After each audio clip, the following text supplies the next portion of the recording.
Hi, this is Jeff Curto, and welcome to episode number 125 of Camera Position, the podcast about the creative side of photography.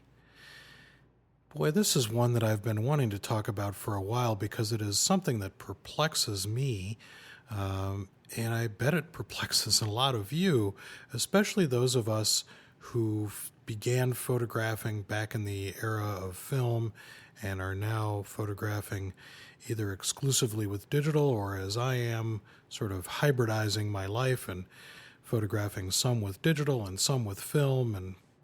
And here is the dilemma, at least the dilemma as far as I see it. And I think this one's an interesting one. I'd be interested to see how people react to this. That seeing in monochrome is something that I find to be increasingly difficult in the digital era. And I'm not really sure exactly what it is that's happened in terms of my thought process, in terms of the way I approach the subject. So let me see if I can kind of back up in history a little bit. Like many photographers, especially many photographers who began as amateur photographers, I began with black and white photography. I had a darkroom in the basement of my parents' house under the stairs when I was 8 or 9 years old, and I began with old traditional black and white technology, 35 millimeter camera and 35 millimeter film, and developing that film in a daylight developing tank and making prints. And I think certainly that experience of being a photographer at that particular time in my life as a young person, and also the experience of making photographs using exclusively black and white materials certainly taught me a lot about photography. It's why I think beginning photographers, and certainly in the daytime job that I have of teaching photography, all of the students in our photography program, whether they're shooting digital photographs or film photographs, begin with black and white, with monochrome photography, because we really think that it's a great way to learn how photography functions and the way in which the camera sees shape and form and so forth and so on. But you know, one of the things that of course was true in the film era, before in the pre-digital era, maybe a better way to say it, is that we only made photographs with the kind of film we had in our camera. We made color photographs when we had color film in the camera, and we had black and white film in the camera, and we made black and white photographs, and never the twain met, right? You know, we did not think about making black and white photographs when we were making color images. And of course, every once in a while, if we made a color image that we thought we might want to see in black and white, there were materials that we could use to do that, but none of the easy push-button slidery kind of deals we can do in Photoshop or Lightroom or Aperture or whatever post-production method we're using. So here we are in this era where we can easily shoot a color image and repurpose that color image as a black and white image. And I'm here to say that I find it a really difficult thing to do. And I think I find it a difficult thing to do because the color image that I see is the color image that I want.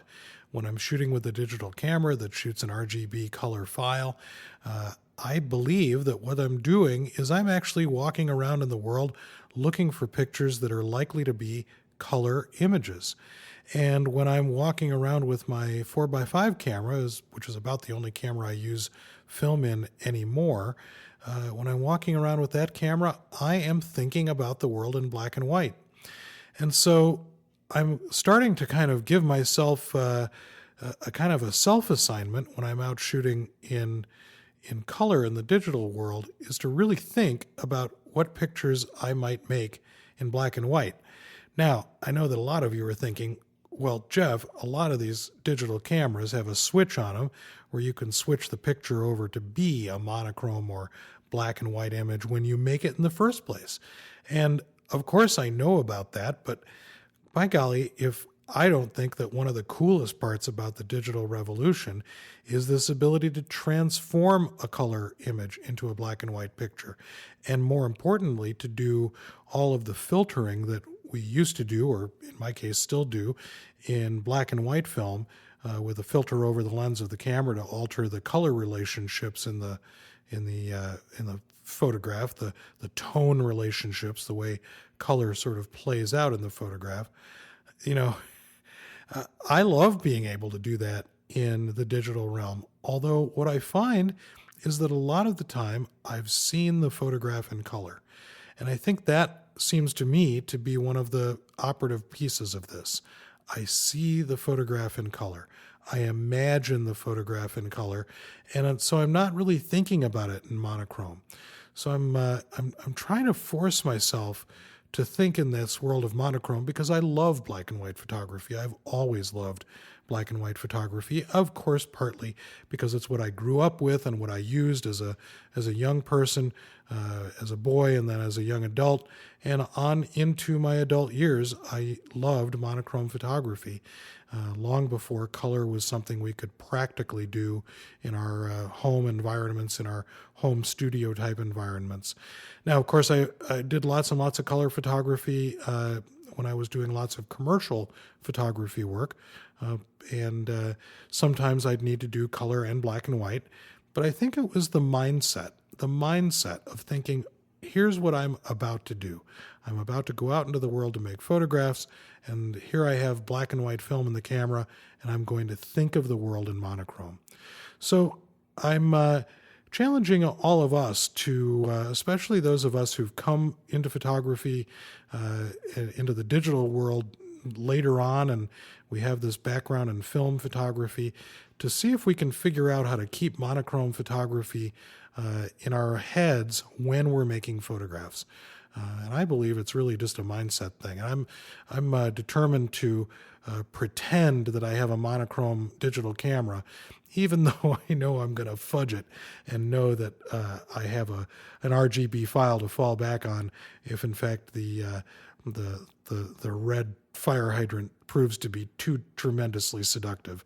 So think about your mindset when you go out to make photographs. Think about the way you're thinking through the process of making black and white photographs or making color photographs.